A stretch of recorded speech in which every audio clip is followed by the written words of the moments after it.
Olha aí. Então percebeu? Vamos ligar mais um pouco.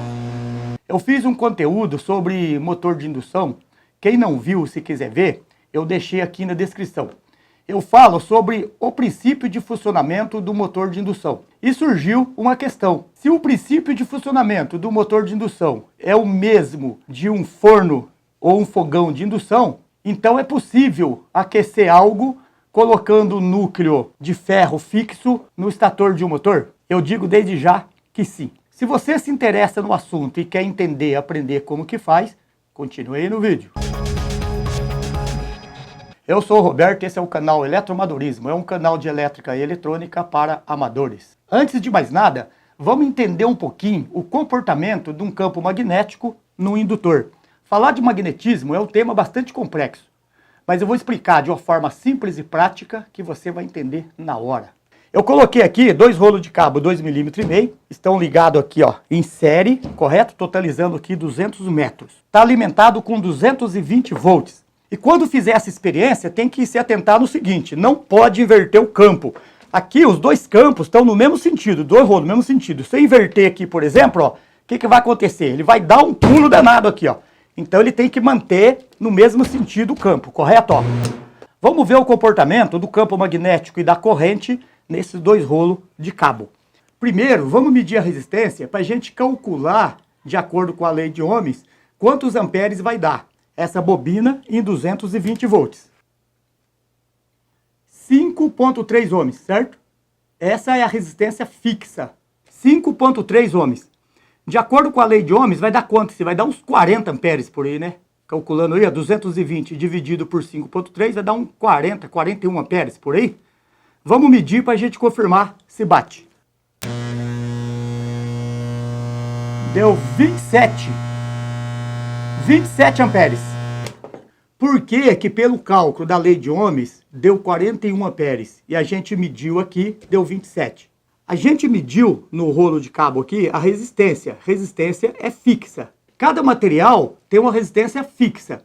A resistência, ela limita a corrente, diminui a corrente, mas mantém a tensão da corrente em fase. Ela continua andando lado a lado uma com a outra. Já a reatância indutiva, que é no caso daqui, ó, a reatância indutiva, além dela diminuir a corrente, ela atrasa a corrente em relação à tensão, certo? Reatância indutiva. Então o que aconteceu aqui? Quando nós energizamos o circuito, gerou aqui um campo magnético com a frequência 60 Hz. Então aqui tem uma reatância. A reatância ela é diretamente proporcional à frequência, a reatância indutiva. Se a gente aumenta a frequência, a gente aumenta também a reatância. E aqui no caso, 60 Hz, como energizamos, então aqui teve uma reatância indutiva. Enquanto a resistência é para qualquer corrente, tanto alternada ou contínua, a reatância não. A reatância só acontece em corrente alternada, portanto, está relacionado com a frequência. Olha a fórmula aí. Reatância indutiva é igual 2π vezes a frequência vezes a indutância. E se a gente colocar o núcleo de ferro aqui agora, no caso desse aqui, ó, o que vai acontecer?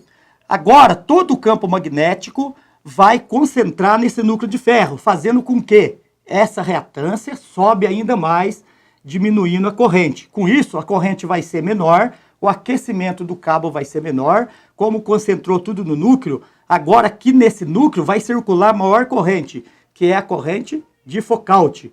Ah, é corrente de Foucault. Eu sou brasileiro e falo Foucault. Então a corrente de Foucault vai aumentar aqui e causando o que aqui? Gerando o aquecimento por efeito Joule, certo? Esse é o princípio do forno de indução.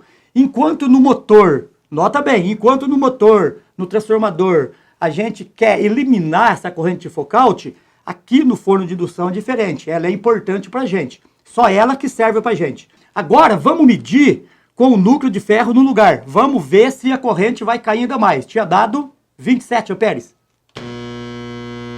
17 amperes. E se a gente aumentar a frequência dessa rede, 60 Hz, para 120, por exemplo, aqui vai dar uns 8 amperes por aí. Vai cair ainda mais. Por quê? Quanto mais aumenta a frequência, mais aumenta a reatância indutiva, que é uma resistência, né? Querendo ou não, reatância indutiva é uma resistência, porque o resultado também é em ohms. Só que ela é variável, ela varia de acordo com a frequência, enquanto a resistência é fixa. Agora nós vamos fazer o seguinte, vamos colocar uma aguinha aqui dentro, então vamos ver se vai aquecer. Como está muito ruído aqui, por causa da vibração da mesa, eu vou tentar colocar um pano aqui embaixo para diminuir esse ruído. Pronto, coloquei um pano aqui, vamos ver se mudou.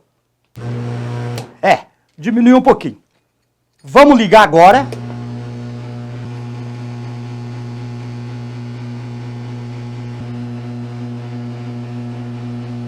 O tubo está bem quente. Vamos colocar aqui um pouquinho de água. Olha aí. Então percebeu? Vamos ligar mais um pouco.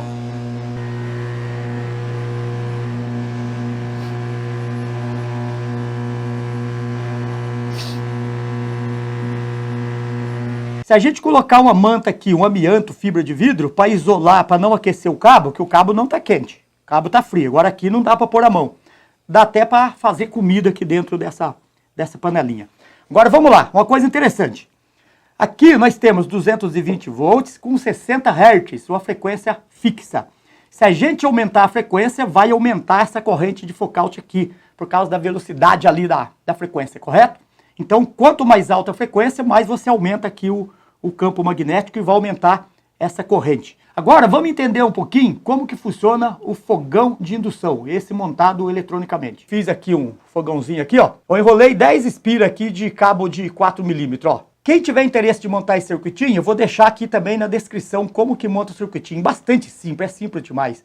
Estou usando aqui 2 transistores, o IRF 3205, mas pode usar o IRF Z44N. A corrente dele é bem mais baixa, mas funciona bem também. Esse aqui é 100 amperes e o do IRF Z44N parece que é 40, não me lembro.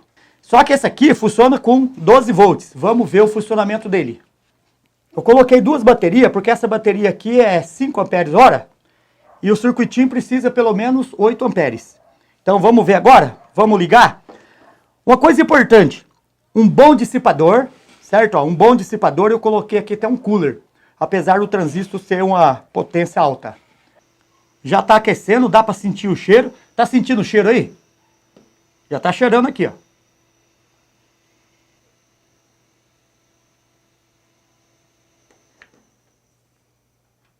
Então, qual a diferença desse circuito eletrônico e esse rolo de cabo? É simples. Aqui está sendo alimentado com 12 volts, com a tensão mais baixa. Eu consigo, através do chaveamento desses 2 transistores aqui, ó, está saindo aqui em torno de 47 kHz, bem alto em relação à frequência da rede, que é 60 Hz. Esse circuito aqui é um circuito LC, um circuito ressonante. Esse aqui é que é importante para fazer a intensidade aqui do campo magnético. No motor, será se colocar o núcleo de ferro aqui, ferro magnético fixo, ele vai aquecer? Ele vai aquecer, mas não o suficiente para aquecer a água, por exemplo. Por quê? Observa que as bobinas são enroladas já no ferro magnético aqui, ó. Então já vai ter perda aqui por esterese, né? A função aqui desses ferrinhos, tá vendo? Um montão de ferrinho, é direcionar o campo magnético no rotor. Então o que acontece? Vai aquecer mais essa bobina do que o próprio rotor de ferro aqui. Talvez ela queima antes de aquecer o rotor. É esse aí o vídeo. Se gostaram, deixa nos comentários. Se não gostaram, critica também, que tudo é válido. Obrigado por ter assistido. Abraço a todos.